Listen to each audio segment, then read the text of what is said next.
Hello everyone.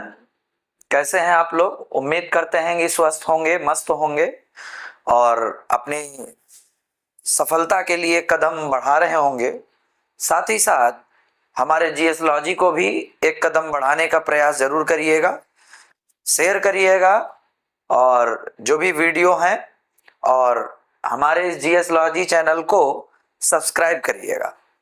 आज हम आपके सामने केमिस्ट्री में एक नए टॉपिक के साथ लेकर आए हैं जो कि है अयस्क खनिज गुणधर्म। क्या होता है अयस्क और खनिज और उनके कुछ गुणधर्म। अयस्क का मतलब जहां से आपको तत्वों के रूप में धातु पाए जाते हैं, अधातु पाए जाते हैं। और हमारा खनिज क्या है? जो भी हमारे खनिज क्या होते हैं, अयस्क के ही रूप में होते हैं। और कहा जाता है कि खनिज जो होते हैं वो हमारे कम मात्रा में पाए जाते हैं और आर्थिक दृष्टिकोण से बहुत ही कम फायदे होते हैं। लेकिन अयस्क हमारा क्या होता है, अधिक मात्रा में पाए जाते हैं और जो आर्थिक दृष्टिकोण से फायदेमंद होता है और अधिक मात्रा में पाया जाता है और जिसे हम कम लागत में हम उसे प्राप्त कर सकते हैं। तो आज का हमारा जैसे टॉपिक है अयस्क खनिज गुणधर्म, जो कि आने वाले एग्जाम के लिए यूपीएससी, पीसीएस, आरओ, एआरओ और अदर एग्जाम्स के लिए बहुत ही इंपॉर्टेंट है, जो कि आपका मदद करेगा। तो आज चलते हैं, आज का क्वेश्चन पर चलते हैं।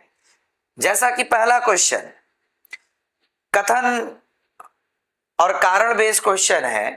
कथन ए, रासायनिक तत्वों की आवर्त सारणी में इलेक्ट्रॉनीय बंधुता किसी एक वर्ग में सदैव ऊपर से नीचे की ओर बढ़ती है।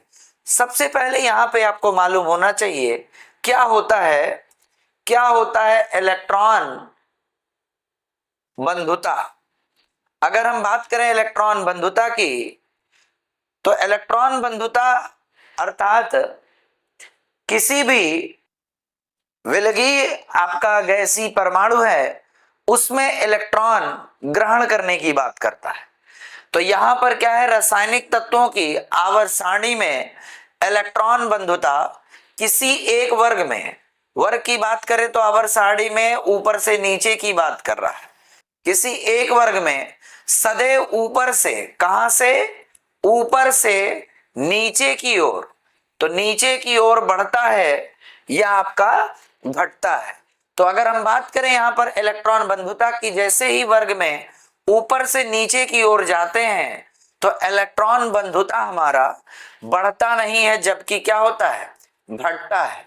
क्योंकि साइज हमारी बढ़ जाती है और साइज बढ़ने पर वर्ग में इलेक्ट्रॉन जो बंधुता होता है वो घटता है, ना कि बढ़ता है।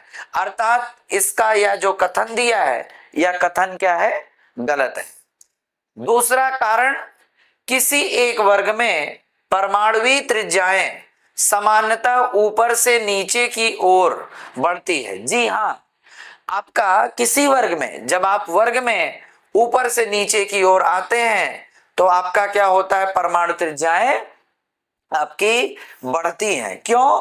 क्योंकि कोष की संख्या बढ़ती जाती है। ये आपका है कोष। जैसे जैसे आप वर्ग में ऊपर से नीचे की ओर बढ़ेंगे तो आपका क्या होगा, कोष की संख्या बढ़ेगी। और कोष की संख्या बढ़ने का मतलब अर्थात हमारा परमाणुवीय त्रिज्या क्या होता है, और बढ़ता है। और जो कि क्या होता है, परमाणु त्रिज्या, नाभिक से अंतिम कोष के बीच की दूरी को ही हम लोग परमाणुवीय त्रिज्या कहते हैं। अर्थात यह हमारा कथन क्या है, सही है। और कथन ए का आपका क्या है, क्या यह स्पष्टीकरण है? जी नहीं। तो यहां पर आपका क्या हो जाता है, कथन ए हमारा गलत है और परंतु आर क्या है, हमारा सही है, जो कि ऑप्शन नंबर डी है। और यह आईएएस प्री 2003 में क्वेश्चन पूछा गया है। चलिए चलते हैं नेक्स्ट क्वेश्चन पर। रासायनिक तत्वों की आवर्त सारणी के बारे में निम्न कथनों पर विचार कीजिए। निम्न कथनों पर विचार कीजिए। फर्स्ट, किसी एक आवर्तक के अनुदिश आयन विभव धीरे धीरे कम होता है। हम बात कर रहा है यहां पर किसी एक आवर्तक, आवर्तक अर्थात यहां पर बात कर रहा है पीरियड की।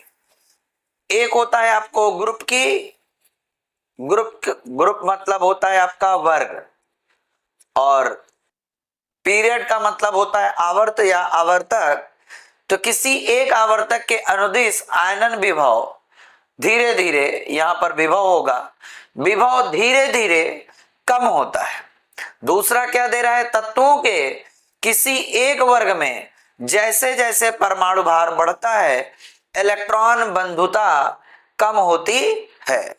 और तीसरा, किसी निर्दिष्ट आवर्तक में जैसे जैसे परमाणु संख्या बढ़ती है वैसे वैसे विद्युत ऋणात्मकता क्या होती है आपकी, कम होती है। तो यहां पर क्या दिया है, आपसे पूछ रहा है आवर्तक में जब आप पीरियड में अनुदिश आप आगे की ओर बाएं से दाएं की ओर बढ़ते हैं तो आयनन विभव धीरे धीरे कम होता है।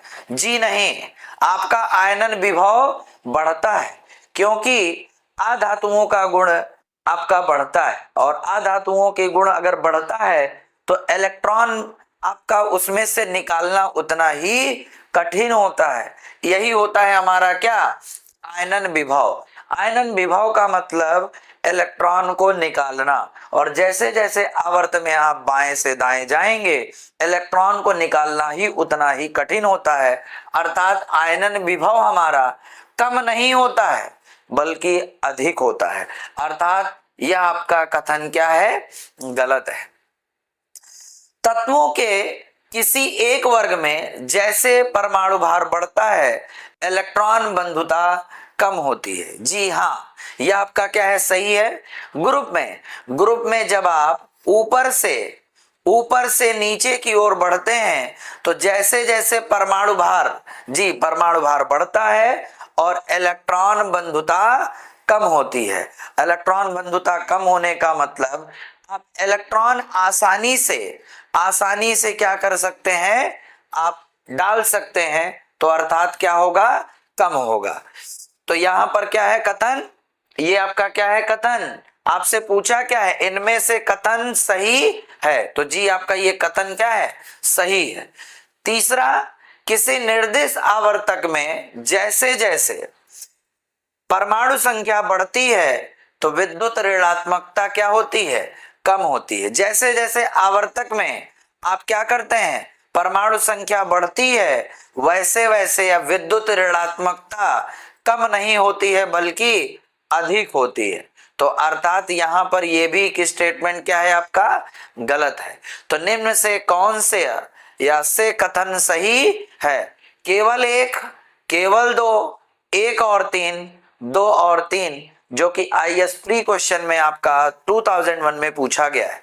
तो आपका यहां पर एक गलत है, तीन भी गलत है, तो सही कौन सा है आपका, ऑप्शन नंबर बी। चलिए आइए चलते हैं नेक्स्ट क्वेश्चन पर। तीसरे और चौथे समूह के ऑक्साइड का सामान्य गुणधर्म क्या है। बात कर रहा है तीसरे और चौथे समूह के ऑक्साइड की।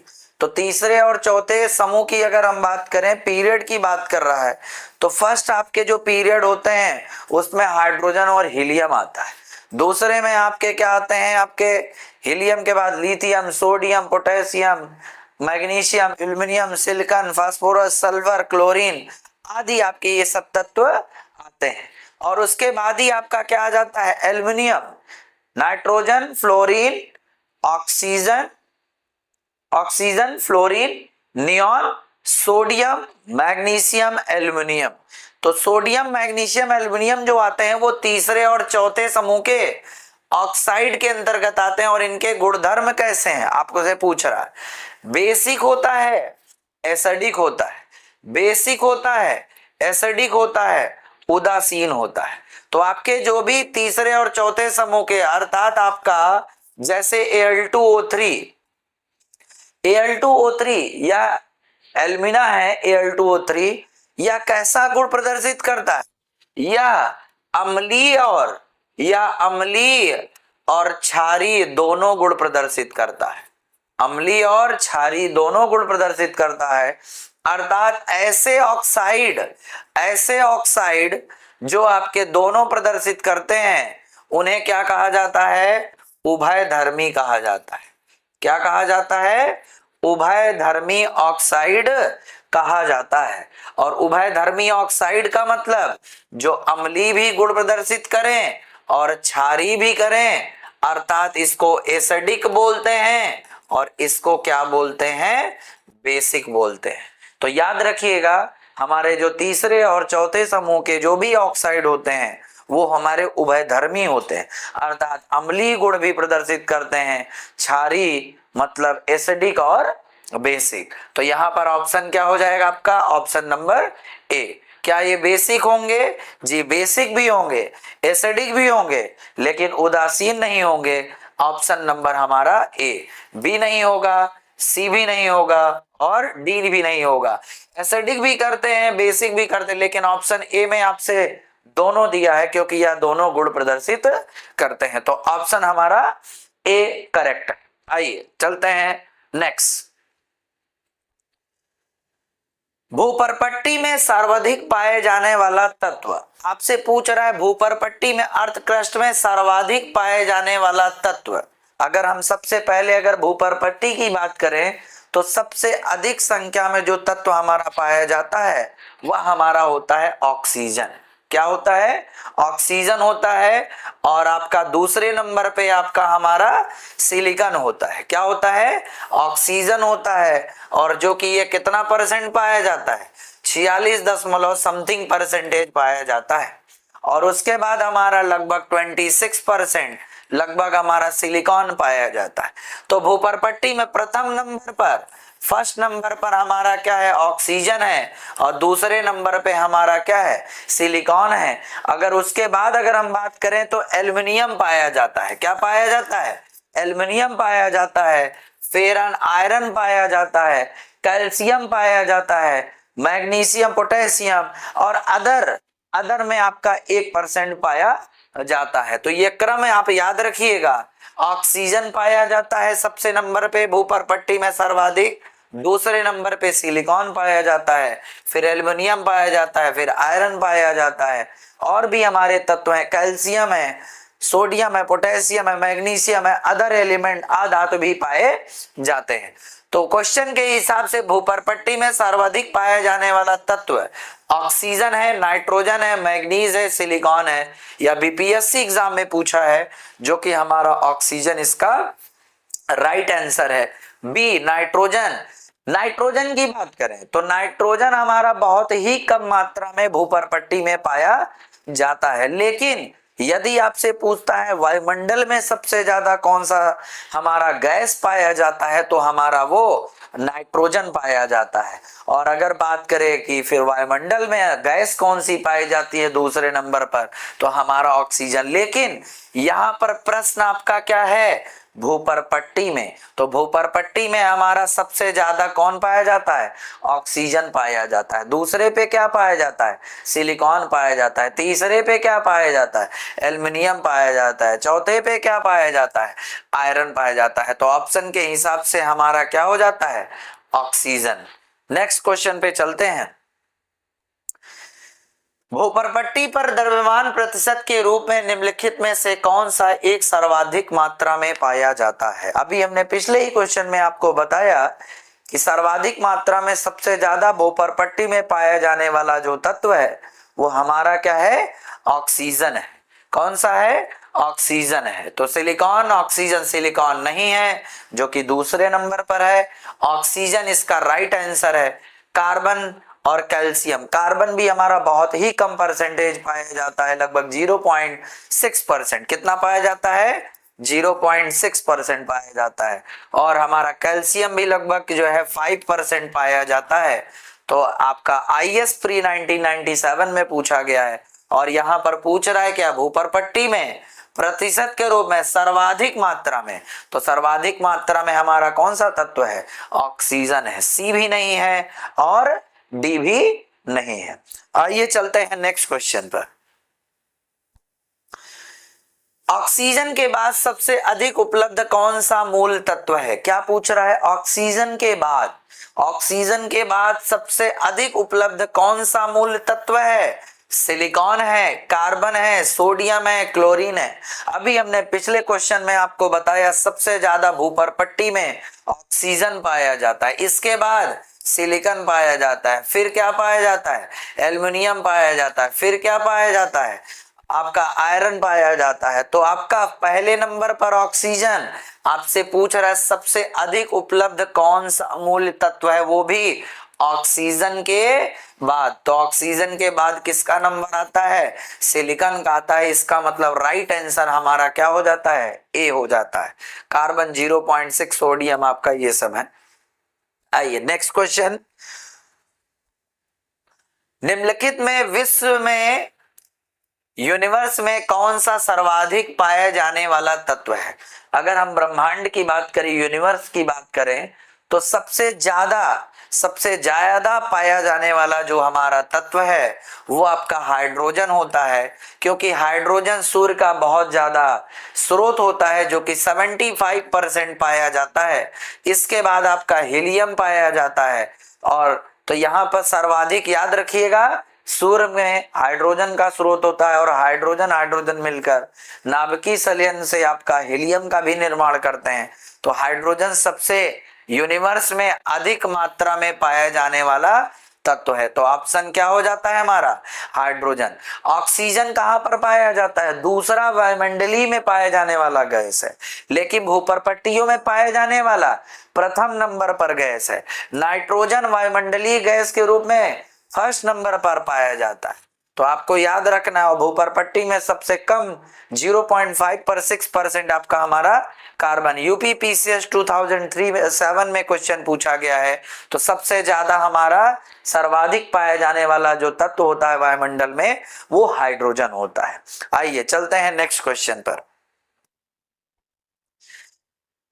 कितने प्रकार के रासायनिक तत्व पृथ्वी पर पाए जाते हैं? आपको मालूम होगा कि वर्तमान समय में आपने आवर्त सारणी देखा होगा, पीरियोडिक टेबल देखा होगा, वहां पर आपको कुल कितने तत्व उपस्थित होते हैं वर्तमान में आपसे पूछा कितने प्रकार के रासायनिक तत्व पृथ्वी पर पाए जाते हैं? 300, 250, 200, 118। और आपको मालूम है कि जो भी 118 तत्व पाए जाते हैं, जिसमें से 92 हमारे प्राकृतिक में पाए गए हैं और तथा शेष मानव कृत्रिम विधि द्वारा उनको बनाया गया है, और जो कि रेडियो धर्मिता भी गुण प्रदर्शित करते हैं। तो वर्तमान में आपके इस समय 118 तत्व आपके आवर्त सारणी में पाए जाते हैं, अर्थात पृथ्वी पर पाए जाते हैं, जो कि प्राकृतिक में भी पाए जाते हैं और मानव कृत्रिम विधि द्वारा भी उन्हें बनाया जाता है।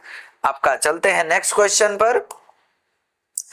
निम्नलिखित में से कौन सा मूल तत्व है? आपसे पूछ रहा है यहां पर कौन सा मूल तत्व है। मूल तत्व की बात कर, मूल तत्व का मतलब जो तत्व से बना हो, तत्व से ही बना हो और केवल तत्व को प्रदर्शित करता हो। रेत, जैसा कि आपको मालूम है, रेत हमारा क्या होता है? सिलिकेट होता है। सैंड, सिलिकेट हमारा क्या होता है? सिलिकेट से बने होते हैं। और सिलिकॉन डाइऑक्साइड SiO2 से मिलकर बना होता है। हीरा किससे मिलकर बना होता है? आपको मालूम है, कार्बन से बना होता है। हीरा हमारा कार्बन का अपर रूप है। आपने पढ़ा होगा कार्बन के 3 अपर रूप होते हैं आपके, जो है डायमंड, ग्रेफाइट, बकमिस्टर, फ्लोरेन। तो आपका हीरा जो होता है वो कार्बन से मिलकर बना होता है। संगमरमर आपका कैल्शियम कार्बोनेट से मिलकर बना होता है। शक्कर आपको पता होगा, चीनी जिसको आप लोग कहते हो, शर्करा कहते हो, यूपीपीसीएस 1995 में पूछा गया क्वेश्चन है। तो निम्नलिखित में से कौन सा मूल तत्व है? तो ये भी आपका यौगिक है। संगमरमर कैल्शियम कार्बोनेट है, ये भी है। शक्कर C12H22O11, ये भी यौगिक है, ये भी यौगिक है, ये भी यौगिक है। तो मूल कौन सा आपका तत्व है? आपका यहां पर क्या हो जाता है? ऑप्शन नंबर बी हो जाता है। आइए चलते हैं नेक्स्ट क्वेश्चन पर। सबसे कठोर तत्व निम्न से कौन सा है? आपसे यहां पर पूछ रहा है सबसे कठोर तत्व, सबसे कठोर तत्व निम्न में से कौन सा है। यदि हम बात करें यहां पर तत्व की, सबसे प्रकृति में सबसे कठोरतम जो तत्व पाया गया है या पदार्थ पाया गया है वो आपका क्या है, वो हीरा है।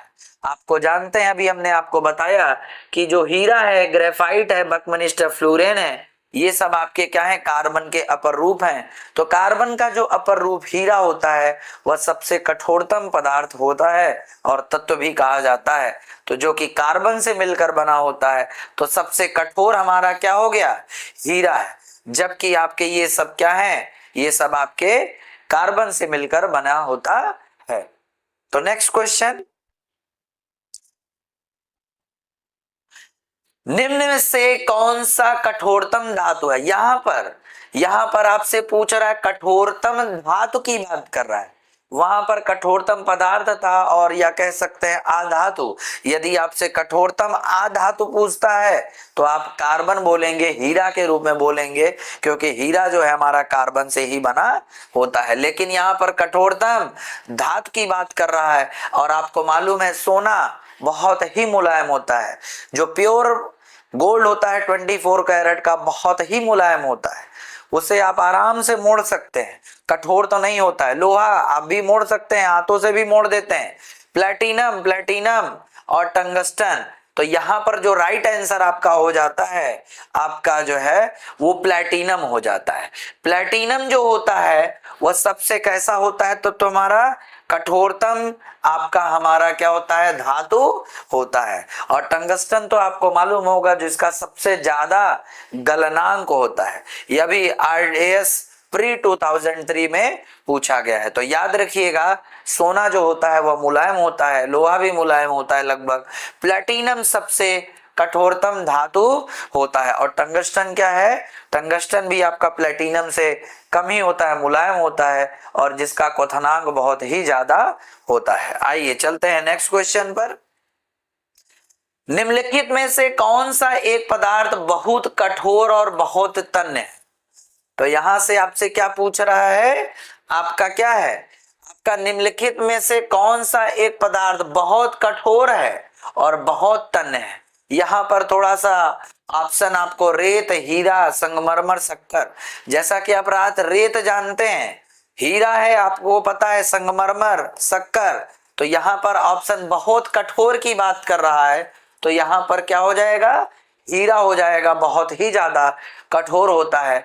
लेकिन इसके अंदर तन्यता गुण नहीं पाया जाता है। यहाँ पर यह थोड़ा सा मिसप्रिंट है, गलत दिया हुआ है, लेकिन यहां से आप कर सकते हैं बहुत ही, यह आपका आयोग का ये भी क्वेश्चन है, बहुत ही कठोर है। तो कठोर आपका क्या हो जाएगा, आपका यहां से हीरा हो जाएगा, सबसे ज्यादा कठोर हो पाए जाने वाला तत्व।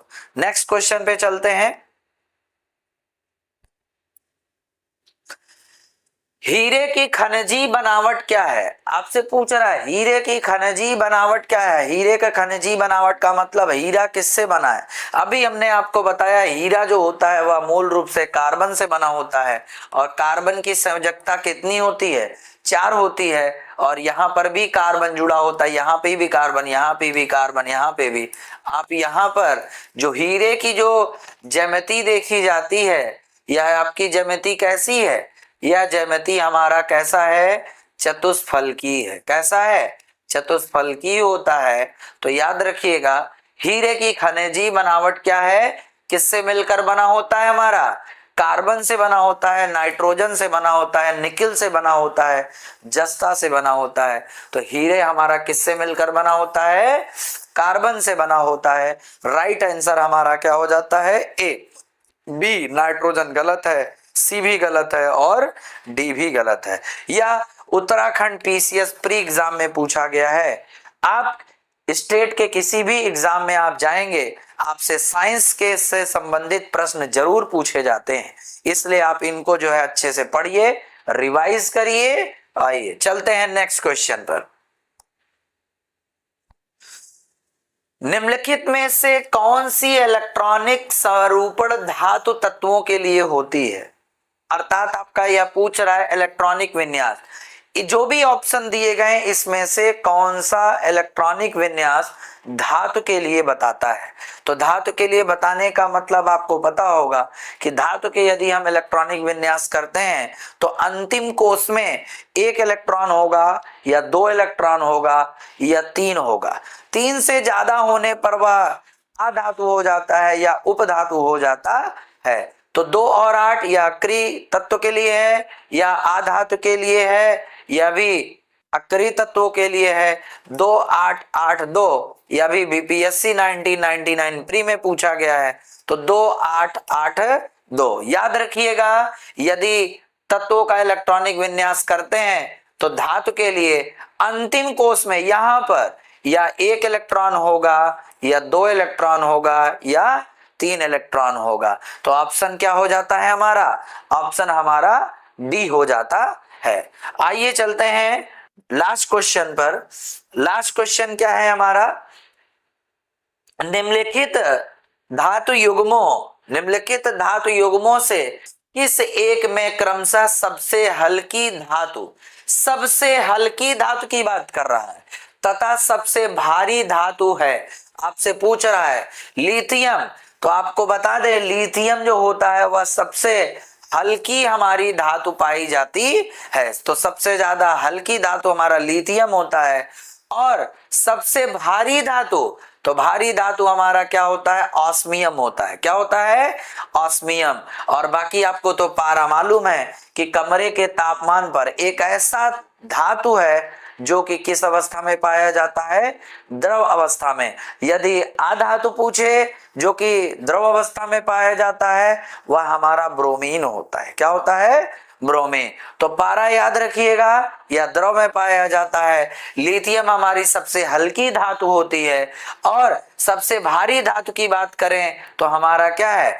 ऑस्मियम है। क्या है? ऑस्मियम है। बाकी आपको तो एल्युमिनियम तो पता ही है। एल्युमिनियम का प्रयोग आप लोग जो है देखा ही है, जो है तारों के जो है तार इलेक्ट्रिक करंट को ले जाने में भी किया जाता है, एल्युमिनियम फॉयल बनाने में भी किया जाता है। तो आपका क्या हो जाता है ऑप्शन?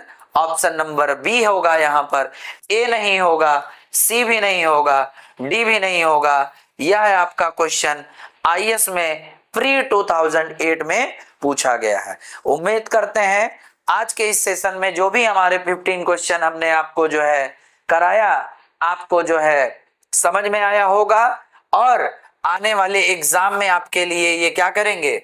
मदद करेंगे। क्या करेंगे? मदद करेंगे। इसे आप अच्छे से रिवाइज करिएगा और अपने सपनों के लिए एक कदम आगे बढ़ाइएगा और साथ ही साथ हमारे जीएस लॉजी चैनल को भी एक कदम बढ़ाने में हमारा मदद करिएगा और इसको भी भूलिएगा नहीं।